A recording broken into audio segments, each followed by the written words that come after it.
Hello students, this is part 2 of second chapter of 8th class microorganisms friend and foe.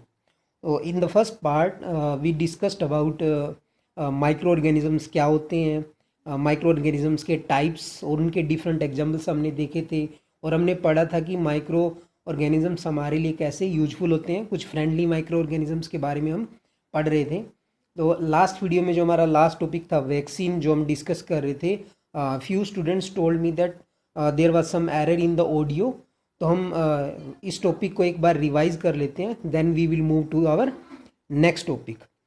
तो हम पढ़ रहे थे कि जो वैक्सीन्स होते हैं, माइक्रोब्स का यूज़ वैक्सीन बनाने में भी किया जाता है। कुछ जो महामारी होती हैं, आई मीन पेंडेमिक डिसीज़ होती हैं, उनको रोकने के लिए, उनको ख़त्म करने के लिए वैक्सीन बनाई जाती है। तो vaccines are basically dead or weakened microbes introduced into our body to produce antibodies। अभी एंटीबॉडीज होती हैं, ये हमें डिसीज से बचाती हैं, माइक्रोब्स को किल करती हैं और ये हमारी बॉडी में रहती हैं। जब भी दोबारा वो माइक्रोब्स हमारी बॉडी में एंटर करते हैं, ये एंटीबॉडी हमें उनसे दोबारा फिर बचाती हैं। जैसे कुछ डिसीज हैं, polio, cholera, typhoid, smallpox, hepatitis, इन सब बीमारियों के लिए हमारे पास वैक्सीन अवेलेबल हैं। अभी कोरोना वायरस के वैक्सीन की खोज चल रही है। आई होप जल्दी इसका वैक्सीन भी आए और इस महामारी से हम बच पाएँ। तो जब तक वैक्सीन नहीं बनता तब तक हमें कंप्लीट प्रिकॉशंस लेनी है। बच्चों, बचपन में आप सबको भी इंजेक्शन लगे होंगे ताकि आप डिफरेंट डिसीज से अपने आप को प्रोटेक्ट कर सको। आपने पल्स पोलियो प्रोग्राम के बारे में सुना होगा, 2 बूंद जिंदगी की। तो ये जो पोलियो ड्रॉप्स बच्चों को पिलाई जाती है, एक्चुअली एक वैक्सीन ही है ये भी, इसको ओरल वैक्सीन बोलते हैं। तो हमने वैक्सीनेशन की वजह से इंडिया से पोलियो और स्मॉल पॉक्स जैसी जानलेवा बीमारियों को जड़ से ख़त्म कर दिया है। तो आई होप अब ये टॉपिक सभी बच्चों को क्लियर है। कोई और अगर डाउट है तो प्लीज़ लेट मी नो, उसको हम डिस्कस करेंगे। ये फर्स्ट साइंटिस्ट थे एडवर्ड जेनर, जिन्होंने वैक्सीन को डिस्कवर किया था। इन्होंने स्मॉल पॉक्स की वैक्सीन बनाई थी इन 1798 में। ये फर्स्ट साइंटिस्ट थे वैक्सीनेशन बनाने वाले। So let's continue the chapter. अब हम कुछ माइक्रो ऑर्गेनिजम्स के बारे में पढ़ेंगे जो हमारे लिए हार्मफुल होते हैं, माइक्रो ऑर्गेनिजम्स एज फो। तो कुछ माइक्रो ऑर्गेनिज्म होते हैं जिनकी वजह से humans, plants and other animals में डिसीज़ हो जाती है। ऐसे डिसीज़ कोजिंग माइक्रोब्स को हम पैथोजेंस कहते हैं। नोट कर लिए डेफिनेशन पैथोजेंस की। इसके लिए इसके अलावा जो माइक्रोब्स हैं हमारे खाने को भी ख़राब कर देते हैं, फूड को पॉइजनस बना देते हैं, जिसकी वजह से हम बीमार पड़ सकते हैं या इवन हमारी डेथ भी हो सकती है। और जो हमारे क्लोथिंग मटेरियल होते हैं, लेदर के जो आर्टिकल्स होते हैं, वुड होते हैं, ऐसे मटेरियल को भी ये माइक्रोब्स हैं वो ख़राब कर देते हैं। मतलब in many ways microorganisms they are harmful for us. Next we will study about the disease causing microorganisms in humans. तो ये जो पैथोजेंस हैं, मतलब जो डिसीज़ कोजिंग माइक्रो ऑर्गेनिजम्स हैं, ये हमारी बॉडी में एयर, वाटर, फूड, कॉन्टैक्ट या बाकी इंसेक्ट्स के थ्रू एंटर करते हैं। तो ये these are the different ways through which the microorganisms enter our body. तो कुछ डिसीज़ ऐसी होती हैं जो एक दूसरे के संपर्क में आने से फैलती हैं, मतलब एक इन्फेक्टेड पर्सन से हेल्दी पर्सन में एयर, वाटर, फूड या फिजिकल कॉन्टैक्ट से फैल जाती हैं। ऐसी डिसीज़ को हम कम्युनिकेबल डिसीज़ बोलते हैं। नोट कर लीजिए डेफिनेशन भी, कम्युनिकेबल डिसीज़। इसके कुछ एग्जांपल्स है कोलेरा, कॉमन कोल्ड या फ्लू, चिकन पॉक्स, ट्यूबरकुलोसिस या जिसको हम टीबी कहते हैं। ये जो कोविड-19 है ये भी कम्युनिकेबल डिसीज़ है। ये भी एक दूसरे के कांटेक्ट में आने से फैलती है।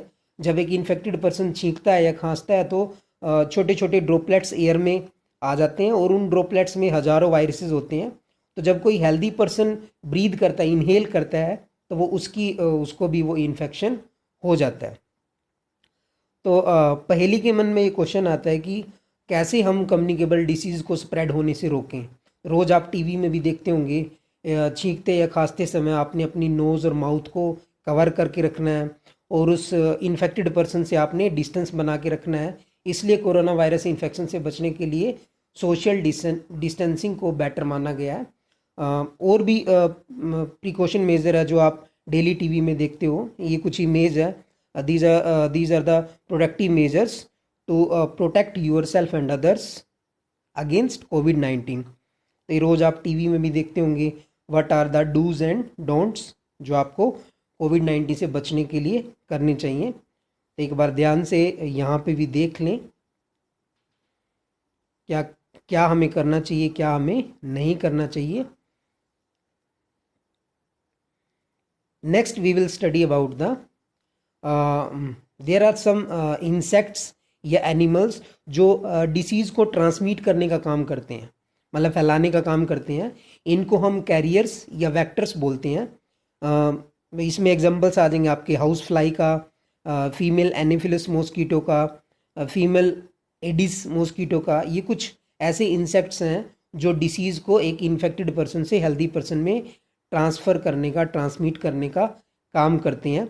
जैसे हाउस फ्लाई की बात करें, हाउस फ्लाई जो होती है वो इन्फेक्टेड पर्सन के फीकल मैटर पे यानी मल पे बैठती है, तो पैथोजेंस उसकी बॉडी से चिपक जाते हैं और वो फिर वो मक्खी घर में बिना ढके खाने पे, फ्रूट्स पे, सब्जियों पे जब बैठती है तो इससे वो पैथोजेंस फूड के थ्रू हमारी बॉडी में एंटर कर जाते हैं।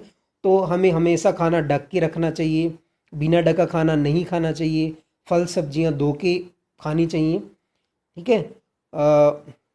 ये फीमेल एनोफिलस मॉस्किटो है, ये भी एक कैरियर होता है जो प्लाज्मोडियम को कैरी करता है, जिसकी वजह से हमें मलेरिया होता है।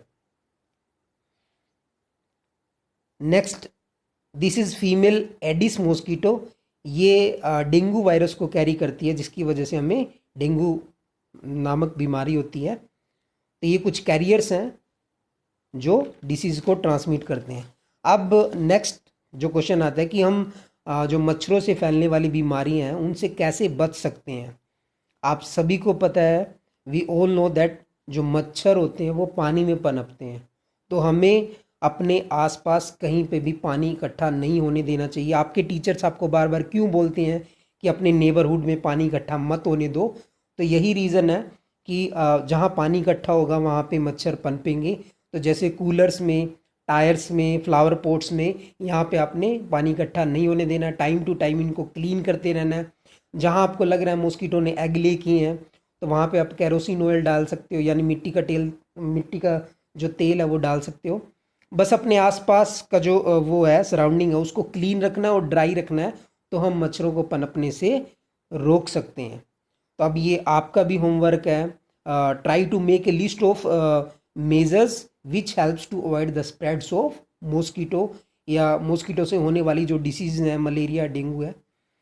ये एक टेबल है, इसमें कुछ कॉमन डिसीज़ के बारे में आपको बताया गया है, their mode of transmission and the preventive methods के बारे में इसमें बताया गया। आप इसको अच्छे से देख लें, अच्छे से इसको स्टडी कर लें। अगर आपको फिर कोई डाउट अगर आ रहा है तो लेट मी नो, उसको हम क्लियर करेंगे।